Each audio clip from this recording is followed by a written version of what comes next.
Hello, everyone, and welcome to How I Built This Resilience edition from NPR. I am Guy Raz, and I am, excuse me, a little choked up, back in my studio out of the broom closet in Las Vegas, so it's great to be back.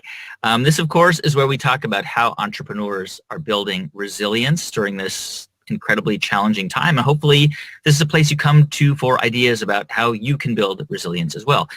Before we begin, I want to thank Twilio for supporting this series. Right now, businesses are trying to reinvent how they connect with the world. Whether you're delivering packages to customers or treating patients, your users need you to invent new ways to stay connected, and Twilio is the platform that millions of developers trust to build seamless communications experiences with phone calls, text messages, video calls, and more. So whatever your case, Twilio has your back. It's time to build. Visit Twilio.com to learn more. Thank you, Twilio, for supporting this series. We can't do these shows without support from companies like Twilio, so thank you. Okay, super exciting show today. In the window next to me is John Zimmer, co-founder and president of the rideshare company Lyft. We told Lyft's story on the show back in 2018. John joined us at the first ever How I Built This Summit later that year. We, of course, are here to talk resilience, challenges, controversy, and of course solutions with John Zimmer. John, welcome. It's great to have you. Thanks for having me. And before we get to my questions for John, I want to remind everybody watching on Facebook or Twitter or LinkedIn or YouTube to please submit any questions you have for John. We are going to take your questions and we will get to them very shortly. So first of all, John, your business is based in San Francisco. You're in the Bay Area. How are you doing? I mean, it's been now 6 months since this pandemic really shut everything down. How are you? How's it going?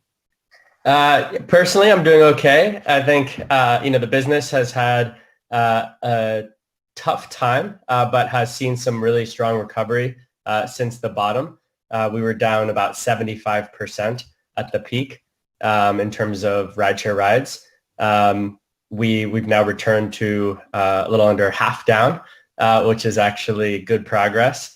The air is clean today, so the things we take for granted in normal times, we appreciate today. The team is doing well and kind of fired up around the mission. We've always been a very long-term minded company, working to build a new way of people getting around, improving people's lives through the world's best transportation. And so nothing has deterred us from that. We've had hard times before. We've always been the challenger brand. And so actually, I think moments like this are opportunities for us and our team to shine. And so happy to share some of that with you today. Yeah, I want to talk about that. I mean, let's first talk about, kind of drill down into some of the challenges first. I mean, there's no question that this has to be the most challenging time in your leadership of Lyft. I think it's the most challenging time for any business leader or founder around the world today, for a variety of reasons. And as you mentioned, it's been a tough year for Lyft. You had to have some layoffs in May, I think about 1,000 layoffs, which could not have been easy for you to go through. So as you began to see, the pandemic having a significant impact on your business, what kinds of conversations were you having with your leadership team, with your co-founder Logan, about ways to kind of begin to build resilience? Yeah, one of the conversations that we've had, or one of the challenges throughout, is how many different audiences that and kind of groups of people that we're working to take care of throughout this, right? So we have our drivers, we have our riders, we have our employees. Within employees, there's those that are working in person to help drivers at operation centers, and there are those that could work from home. So kind of thinking through, and then there are Black team members who have had particularly difficult time through this period. So all different populations that we want to take care of, and then investors as well who are judging those decisions we make. Right. So I think that's been a really interesting conversation. Also, the conversations around short-term thinking versus long-term thinking. There are short-term decisions we need to make in order to preserve the long-term mission that we have as a company. And those have been really key decisions. You talked about the layoff. That was very, very difficult. it forced us to make hard decisions, some of which I think actually, in hindsight, were very healthy for the business, but very difficult to make, especially for people that are all in this tough time where the job market is difficult. Those were not easy decisions. Let's talk about some of the short-term decisions that you had to take. I mean, you are a publicly traded company, so you're obviously accountable to investors, and everything's on the table. You have to review. You can't hide anything. First of all, just to keep the business operating and to get you through this time, because this is going to be a challenging year, and there may be a recovery next year for you. We'll talk about that in a moment. But you knew this was going to be a tough year. So was one of those decisions to retain as much cash on hand? Was that one of the initial decisions that you guys had to take? Yeah, obviously. So we look at the cash that we have on hand. We also raised our first debt to add cushion. We're actually in quite a strong position. We're lucky that we went public when we did, and have nearly $3 billion in the bank. And so what we did to start is we ran all different scenarios. We said, okay, if we were 75% down for 6 months or 2 quarters, what would the situation be like for cash? If we were down, for 4 quarters, what would it be like for cash? And so we ran, the worst case scenarios, the medium case scenarios, and the best case scenarios, and then made the decision that, raising the debt was kind of a no regrets move. But then also, to your point, preserving the cash that we do have on hand, making decisions about certain expenses that we had in the office that were more of a luxury, and making decisions around certain teams that we needed to tighten up. For example, on the operating side, there were some markets where we had to close some of our centers.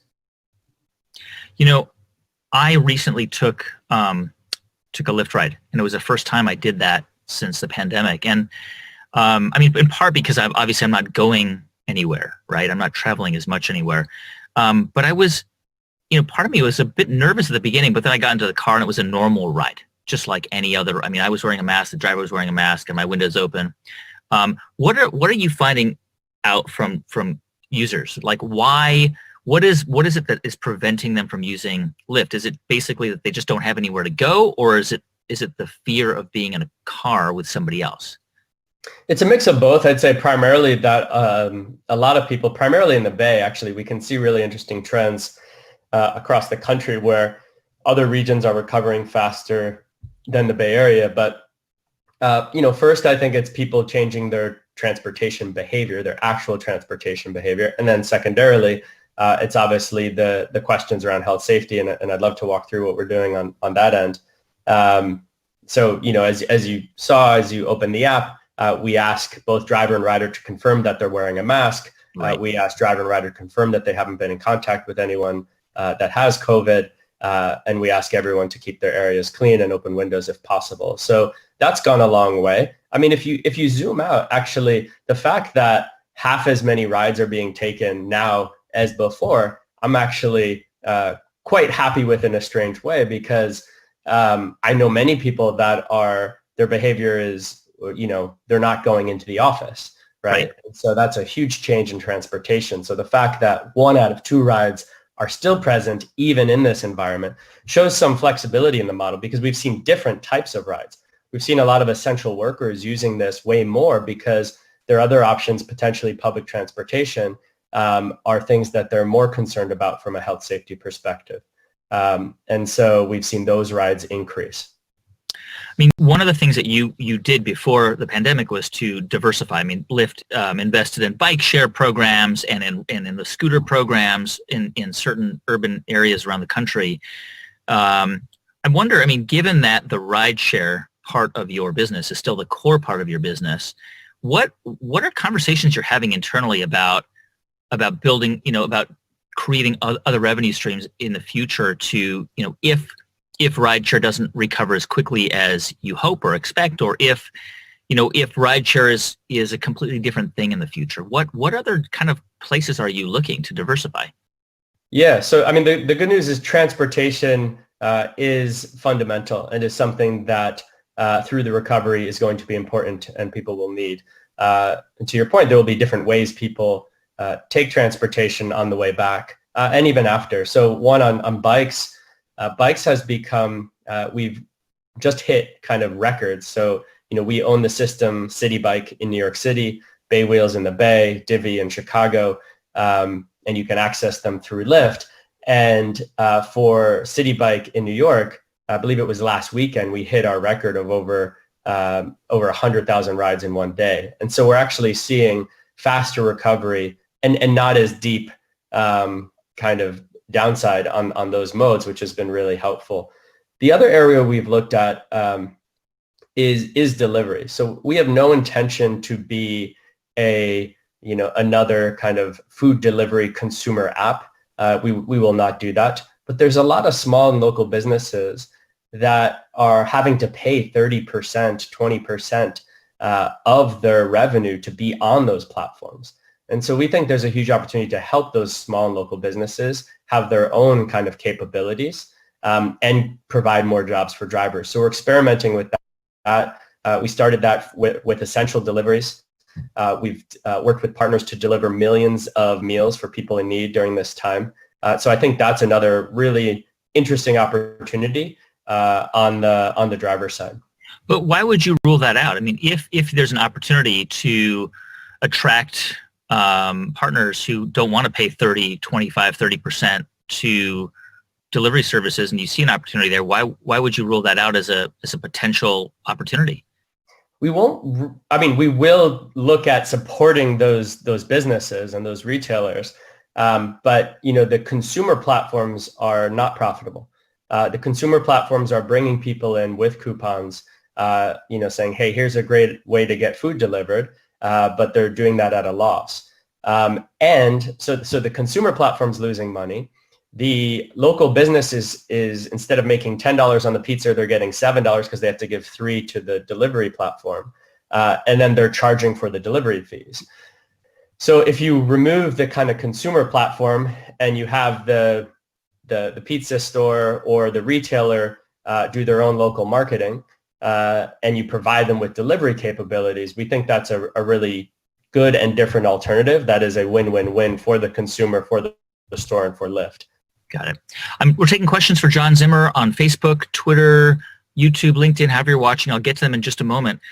John, I want to ask you about an initiative. And if you're watching, we are going to talk about Prop 22. So just stand by. But before we get there, I want to ask you about an initiative that you recently put out. I think it's called Resilient Streets, where you asked urban planners to sketch out plans for what cities will look like with fewer cars. Basically, city streets that are designed for more bikes and e-scooters and e-bikes and so on. It's interesting because, your business model depends on cars and rideshare. So walk me through the thinking behind this and how would that affect your business model in the future? Yeah, so if you zoom out and you think about our mission, improve people's lives with the world's best transportation, from the beginning, we looked at the fact that Americans spend $9,000 every year owning and operating a car that they use 4% of the time. They spend more money on their car than they do on food, than they do on healthcare. The only thing they spend more money on than their car is their house. And to us, that doesn't make any sense. So we want to create a whole new way for people to access transportation because we think by doing that, we can allow cities to be built around people instead of car ownership, right? We have so much parking everywhere. We have so much clogged streets. They say when you build more, or studies show, when you build more streets, you get more traffic. And so especially in a moment like now, when you can rethink everything or that you're forced to rethink everything, thinking about street design is critical. We have the bikes, as I mentioned, across the country. There would be a lot more people using bikes if there was safe bike infrastructure. There would be a lot more people walking and enjoying local commerce in cities if it was always safe for pedestrians and there was easy access throughout the city. There is going to be transportation in cars, in vehicles. that will always be important. But the infrastructure needed, whether that's parking or the number of streets that we have, or the lack of safe streets for bikes and pedestrians, needs to change. So, I mean, could you imagine a future where the bulk of your business comes from people using bicycles and e-scooters and electric bikes and other modes of transport? I think in like a very urban core, I mean, Manhattan is a great example.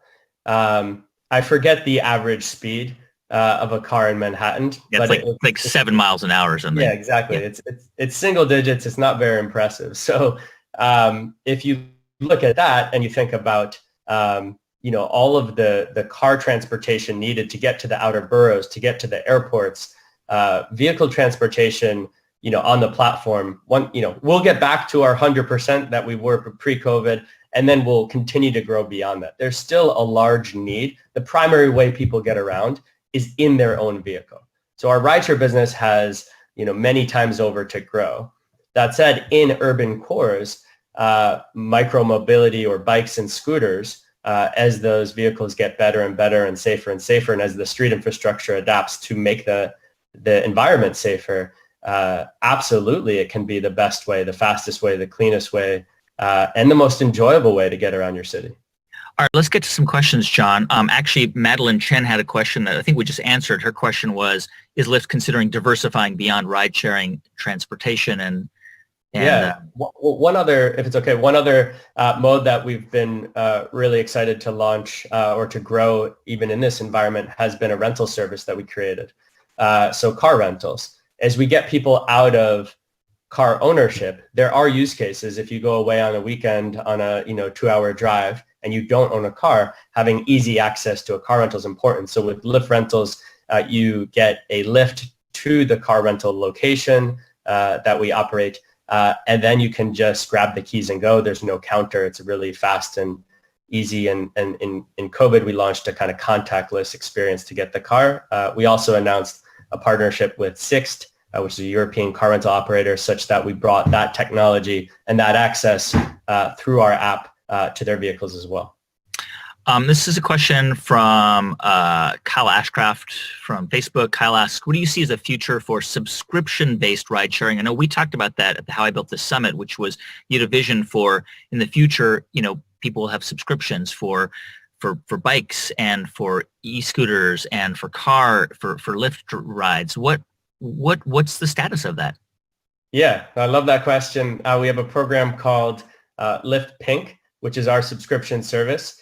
And so you pay a monthly fee to get a 15% discount on all rideshare rides, as well as access to bikes and scooters. We're even testing unlimited access to bikes and scooters. So this is live. We're going to be testing, upgrades on your car rental. So by having all these different consumer transportation options, Lyft Pink can become your transportation wallet, can become the most affordable way to access transportation, and can fully align us with our loyal customers in that, you pay for Lyft Pink, and then we go to battle for you to get you the most affordable and efficient transportation.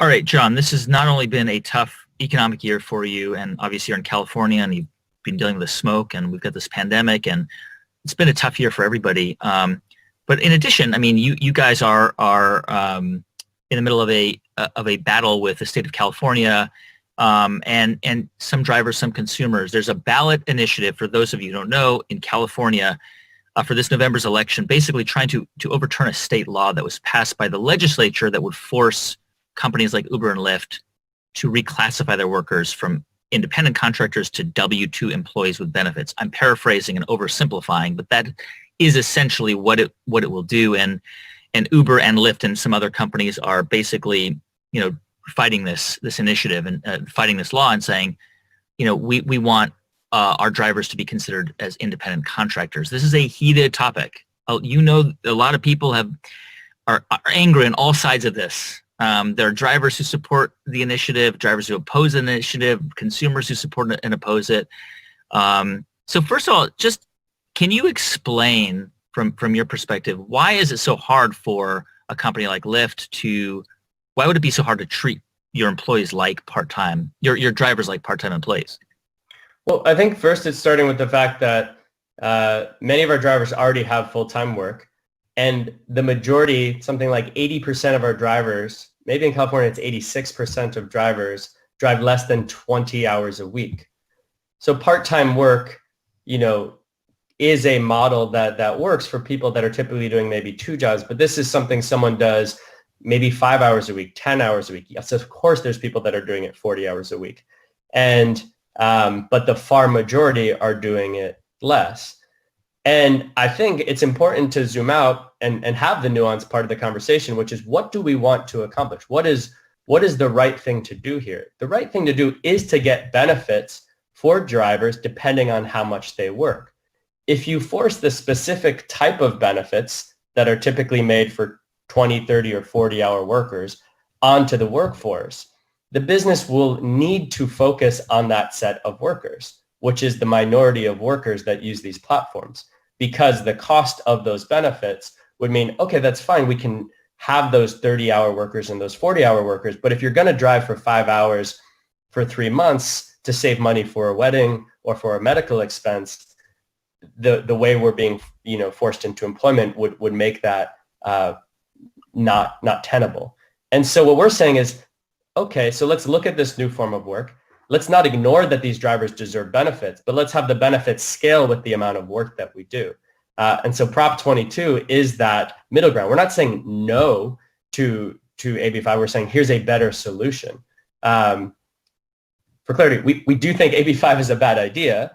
But we're not just saying no and we won't do anything about it. We're saying here's a better solution that provides health care for drivers driving 15 hours or greater, and that provides other benefits. So just to clarify, your position is, what you're saying is, look, we don't oppose providing benefits to people who drive for Lyft, but we want to be able to scale those. So if you drive more, we want to be able to offer those benefits. But you're essentially saying you don't want the state to legislate and regulate and force you to do this? No, Prop 22 forces us and forces all the other companies to do it. We're not the type of company that says that is against regulations. We think regulations make a lot of sense. We think labor protections make a lot of sense. I think the labor movement in this country has been critical for workers in America. I read Zinn in high school, people's history, and I think it's really important that history is known and respected. And I think we have a new form of work that 5 years ago, I went to our general counsel and said, how can we get benefits to drivers that are driving more on the platform? And she said, well, you have to classify everyone as an employee. And then 80 to 90% of drivers likely wouldn't be able to drive on the platform. And so we've been trying to find a portable benefit type structure for a while. AB5 has created kind of the pressure cooker to get it done. 4-to-1 drivers support Prop 22 versus the alternative. And so we've heard their voices and we've incorporated that into Prop 22. When you go to Sacramento, right? You can have an audience with Governor Newsom, and you can have an audience with state legislators and the state of California. They're Democrats, and you've been very vocal about your own politics. And when you sit down and have these conversations with them, what is it that you have not been able to convince them about? Because you're making this argument here, sounds reasonable. When you make this argument to legislators, what is it that they're not, what is it that you're not able to convince them of? The politics, honestly. So, I've not only spoken to legislators and politicians, I've talked to labor leaders, listened and provided this viewpoint, listened to drivers. So listen to all these constituents and provided this. And the majority, if not all, agree to a certain extent. The challenge is political. We're living in a time where nuanced opinions and non-extreme opinions are harder to legislate, are harder to get through. And so there's like a political survival aspect. And so we have to be part of creating the political conditions by having drivers have a voice, demonstrating that drivers 4-to-1 want this versus the alternative, demonstrating the true consequences of 80% of people, at least articulating them and hoping not to demonstrate them in practice. But I think that the challenges have been, it's been hypothetical because it hasn't been real, and because political conversations are favor kind of extreme opposing views versus kind of nuanced compromise. I mean, I wonder if we're kind of in a moment where, you know, people are sort of fed up with this idea of trusting businesses, right? I mean, in a sense, what you're saying is, hey, you know, we operate in good faith. We can be trusted to operate as a responsible employer and as a responsible business because the market is going to judge us. Users won't use us if we're not doing that, and that makes sense. But at the same time, we're in a moment now where people have heard that message in the past and haven't seen it. Right? I 100% agree with you. I don't think people trust businesses, and I don't think that's crazy. I'm not saying trust us. I'm saying let's legislate a solution that works well for drivers, works well for riders, works well for the business, works well for labor. I'm not the same thing happened in the early days of Lyft when, 7-8 years ago, it was wild to get into someone else's car. It was absolutely something that people said would not happen. And we started doing background checks. We started doing driving record checks before there was a rule to do it. And I did used to have that philosophy of, oh, well, look, we're doing it, trust us. But then I learned quickly, and I went to the regulator and I said, we received a cease and desist. And I said, look, like, here's what we're doing, but don't take my word for it. Regulate this. And that led to the state law in California, now known as like the TNC category. And that got brought across the country. So I agree with you. I think people are fed up listening to not only businesses, but leaders of all different, ilks saying, trust me. And that's not what I'm saying. I'm saying, listen to the drivers and let's create a new regulation. I want to get to more questions in a sec, but I just want to make one point, which I think it's an interesting idea. And some people watching might not like what I'm about to say and might hate me for it. But the reality is, if we had universal health care in this country, these kinds of questions would be irrelevant, essentially. If healthcare was a right that everybody had and it wasn't employer-based, or maybe that was an option, but everybody had access to it, I think a lot of these conversations would be very different. I agree. I mean, that said, I'm not trying to shirk responsibility. I think in the current environment, we have a responsibility. Lyft has a responsibility. I have a responsibility as a leader, and we're willing to put money on the table. We're willing to put economics on the table to make this work, but not at the expense of 80% of drivers losing their job. And yes, if the federal government created policies that provided a universal suite of benefits, that would be another way through this. All right, let's get to some more questions about Lyft. And can you stay with us for another couple minutes, John? Yeah. Okay. This is from Daniel Kramer from Facebook. And Daniel asks, are you going to start to focus more on autonomous vehicles in part because of COVID? Does that change that equation for you at all? We have been working on autonomous vehicles. We have a program called Level 5. We have a great team and we're making great progress. We also have kind of a partnership model called Open Network, where we've partnered with Waymo and others to bring those vehicles to Lyft riders. We actually have some of those in Arizona. So this hasn't changed that. I mean, I think, of course, the ability to create health safety through autonomous is definitely quite interesting, and through designing the vehicle. But it's still a technology limitation and a cost limitation at this point. And so those haven't changed materially during this time. Here's a question from William Curtis.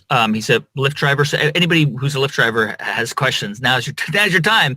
We're with the co-founder. William Curtis asks, says he's a part-time Lyft driver. He wants to know when Lyft will require all riders to upload a photo of themselves for drivers to see.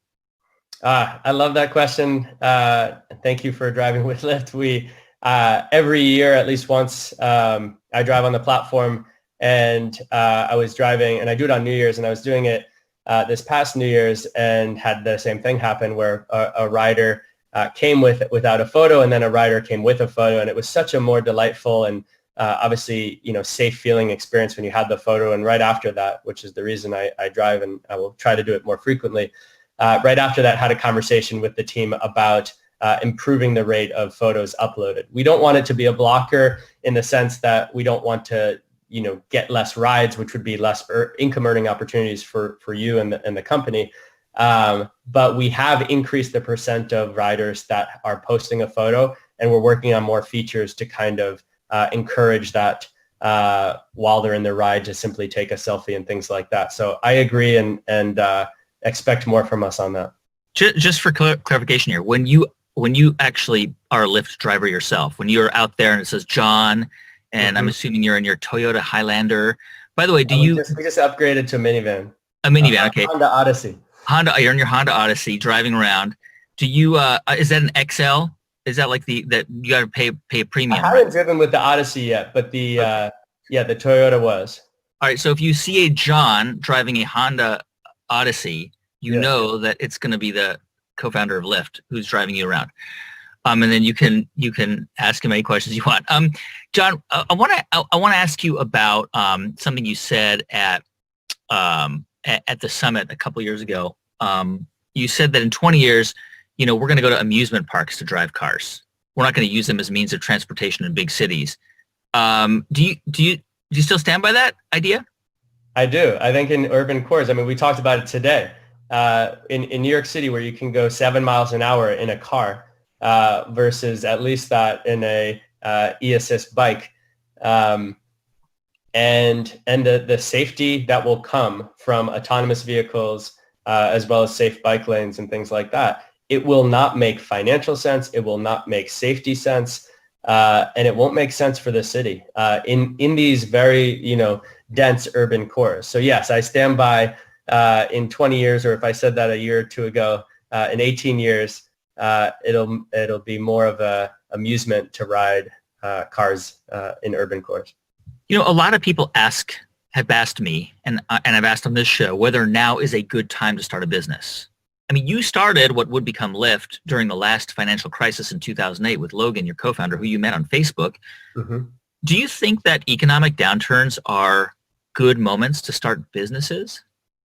I think so for two reasons. One, depending on the individual, your risk profile might be, the job market might not be as good. And so there may be less risk to taking that risk and starting your own thing. But maybe even more importantly, things are changing. The world is changing. Business is changing. People's preferences and needs are changing. And those are all opportunities. And so I think now is a great time to be an entrepreneur. John, you talk about Logan, your co-founder, and I think we're a super close friend of yours, as being very kind of deliberate and methodical, and you're kind of slightly more emotional, and which is a great balance to have.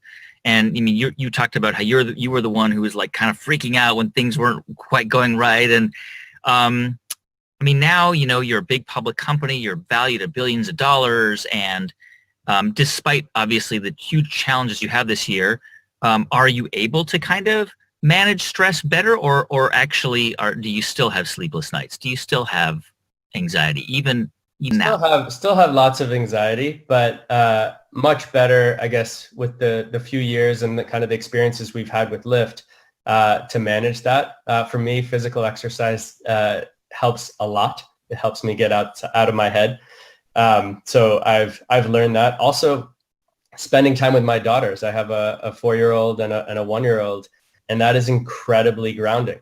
When I have a tough day, when you got to make tough decisions, and then I'm with my daughters, they say something funny to me. I have to change a diaper or whatever. It is incredibly grounding, and frankly, brings joy to a tough day to kind of spend time with them. So that's been helpful as well. The last question for you: when we spoke at the summit, the How I Built the Summit in 2018, I asked you, you mentioned how you and Logan often ask yourselves, if we were starting over today, what would we do differently? So now that we are here in this very challenging moment, if you were starting over today, what would you do differently? Oh man, using my question against me. That's good. Um, I think if we were starting over today, I might I might start with Pink, which we talked about as the subscription, uh, as a way to get people to interact with Lyft. To say, hey, there's a membership service. It's going to be more affordable than owning a car. It's going to be more enjoyable than owning a car, and we're going to go to battle for you to build the best transportation experience, to give you access to bikes, cars, car rental, etc. So I probably maybe start from Pink and work backwards. Nice. John Zimmer, co-founder, president of Lyft, thank you so much. Thank you. And thank you, everybody, for watching. I'm sorry I couldn't get to all your questions. Thank you to Adrian, Katreya in Detroit. We've got Tammy Thomas Bowser in Frisco, Texas. Amir Abdel Rahman in Egypt. Hello, Amir. Sheila Bryson in Toronto. So many others watching. Thank you. Later this week, by the way, on Friday, we're going to have Jeremy Stoppelman, co-founder and CEO of Yelp. We'll be here on Friday, so bring your questions for Jeremy. Also, just last week, my new book came out, How I Built This. It was published. It's now been a week. You can get it at any bookstore, and it's only about $20. And it's based on the hundreds and hundreds of interviews I've done with amazing entrepreneurs like John Zimmer. So check it out. I will be back here Friday at 9 Pacific, noon Eastern with Jeremy Stoppelman. We had a new episode of How I Built This drop yesterday, the story of Khan Academy and Sal Khan, one of the most inspiring episodes of How I Built This ever. We don't do a whole lot of nonprofits.